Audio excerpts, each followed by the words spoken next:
غزوہ تبوک میں ہوا نا جہاد فرض عین ہوا, بہت سارے صحابہ جنہوں نے بڑی بڑی قربانیاں دی تھیں, غزوہ احد میں قربانیاں تھیں, غزوہ بدر میں ان کی قربانیاں, پھر فتح مکہ میں وہ شریک تھے, غزوہ خندق میں انہوں نے پیٹ پہ پتھر باندھے, بھوک پیاس برداشت کی, اپنے گھروں کو قربان کر دیا.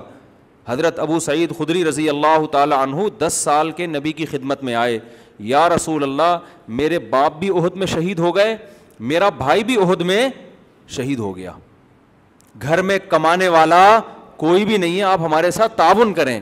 بتاؤ میرے پاس اگر کوئی آتا, میں کہتا یار اس آدمی نے میرے لیے اتنی بڑی قربانی دی ہے کہ باپ بھی شہید کروا دیا, بھائی بھی, اور گھر میں اب کوئی کمانے والا نہیں ہے, میں بے تحاشا چندے کا اعلان کرتا کہ نہیں کرتا کہ یار یہ تو میرا خاص وفادار آدمی ہے. نبی نے اعلان نہیں کیا. نبی نے کیا فرمایا؟ من یستعفف یعفہ اللہ, جو اپنے دامن کو مخلوق کے سامنے ہاتھ پھیلانے سے پاک رکھنا چاہتا ہے نا, چاہتا ہے, اللہ بھی ہمیشہ اس کے دامن کو مخلوق سے پاک. ہاتھ کس کے ساتھ سامنے پھیلا رہا ہے؟ پیغمبر کے. لیکن پیغمبر اپنے آپ کو بھی مخلوق کی فہرست میں لا رہے ہیں, خالق کی فہرست میں نہیں لا رہے. پیغمبر سے بڑا کوئی ہو سکتا ہے؟ لیکن نبی کیا کہہ رہے ہیں؟ میں بھی تو مخلوق ہوں. اچھا جو کمزور ایمان والے لوگ تھے ان کو نبی نے چندہ کر کے دیا, جن کا خیال تھا نا کہ یہ پکے ایمان والے, ان کو نہیں دیا. حالانکہ وہ تو زیادہ اپنے ہیں, جو اپنے تھے ان کو پیسے دینے سے منع کر دیا. نہیں بھائی, ان کی عادت خراب نہیں ہونی چاہیے, نبی سے بھی نہ مانگیں کبھی, اور صراحتاً منع نہیں کیا کہ مت مانگو, اشارے سے منع کیا ہے. من یستعفف یعفہ اللہ, جو اللہ سے پاک دامنی طلب کرتا ہے. پاک دامنی کا کیا مطلب؟ دامن رسوا نہ ہو. پاک دامنی زنا سے بچنے کو بھی کہتے ہیں کیونکہ زنا کرنے سے انسان کی عزت چلی جاتی ہے. پاک دامنی بھیک سے بچنے کو بھی کہتے ہیں کیونکہ مانگنے سے بھی انسان کی عزت چلی جاتی ہے, اگر عزت ہو. کیونکہ بہت سے لوگ کہیں گے ہم تو صبح شام مانگتے رہتے ہیں, ہمیں تو کوئی عزت نہیں جا رہی ہماری.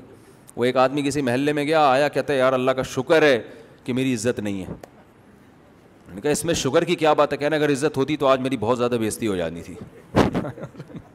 آج میں نے ایسا کام کیا اس محلے میں کہ میری اگر عزت ہوتی نا تو آج میں بہت بے عزت ہو جاتا. تو کہہ رہا شکر ہے میری پہلے سے سرے سے کوئی عزت تھی نہیں. تو ہمیشہ بے عزتی عزت دار لوگوں کی ہوتی ہے, جو بے عزت ہوتے ہیں ان کی کوئی عزت نہیں ہوتی. تو بھیک مانگنے سے عزت جاتی ہے ان لوگوں کی جن کی پہلے سے سوسائٹی میں کوئی عزت ہو.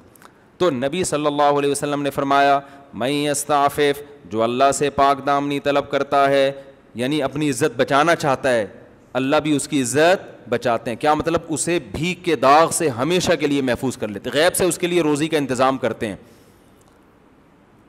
تھوڑا صبر کر لیا جائے نا, پیٹ کاٹ لیا جائے, بھائی کسی سے مانگنا نہیں ہے, تو اللہ پھر مدد کرتے ہیں. اللہ کہتے ہیں اس نے نہیں ہاتھ پھیلایا نا, اب میں اس کو لوگوں کا محتاج نہیں ہونے دوں گا, لیکن صبر کرنا پڑے گا.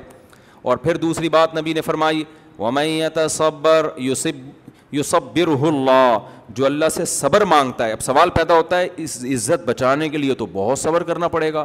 10 سال کا بچہ جس کا باپ بھی شہید ہو گیا, جس کا بھائی بھی شہید ہو گیا, ماں اکیلی گھر میں ہے, وہ کیا کہے گی بھائی ہم نے اپنے خاندان کے سارے لوگ تو لٹا دیے, اب ہم فاقے کیسے برداشت کریں؟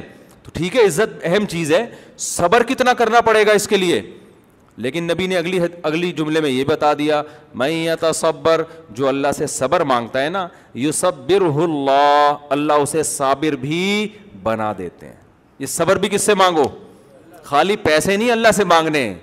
غربت اور مہنگائی میں جو ٹینشن ہوگی اس ٹینشن کو ختم کرنا بھی کس سے مانگنا ہے؟ اللہ سے. اللہ مجھے اس پہ صبر دے, تو اللہ صبر دے دیتا ہے.